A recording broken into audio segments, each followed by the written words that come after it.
ভালো লাগছে। আমার শ্বশুর বাড়ি হচ্ছে এখানে পুকুরিয়া। আমি এসেছি আপনার ঝাড়খণ্ড ধানবাদ থেকে। প্রত্যেক বছরে আসি, কিন্তু ভালো লাগে এখানে।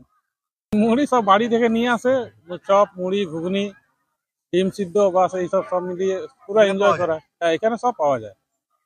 খালি মুড়ি আনলে, মুড়ি না আনলেও হচ্ছে, সব কিছু না আনলেও এখানে আপনার সব জিনিস পাওয়া যাবে।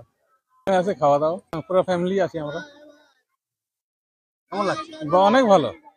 বাজার থেকে এসেছি, এখানে আমার বাপের বাড়ি আছে, তো অনেকদিন পরে আসা হলো। মানে খুব আনন্দ করে পরে আমরা কাটাই, ওই জন্য বিশেষ করে আসা। খুব ভালো লাগে।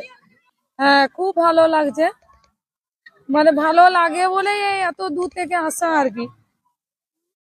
খুব আনন্দ করে কাটাই।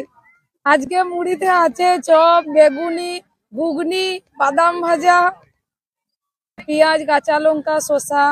প্রথমবার তো দেখে বেশ ভালো লাগছে, চারদিকে সবাই এসছে, মুড়ি টুড়ি পড়াবে ভালো, খুবই ভালো লাগছে। যা থাকে আর কি, মানে চপ, মাংস, ডিম, তারপরে মূলা, পেঁয়াজ, নারকেল, ঘুগনি, আর কি আছে, চানাচুর, আলাদা রকম। এইভাবে তো বাঁকুড়াতে কোনোদিনও হয়নি, এখানে প্রথম দেখছি এইভাবে। গ্রুপে দিয়ে দিবে।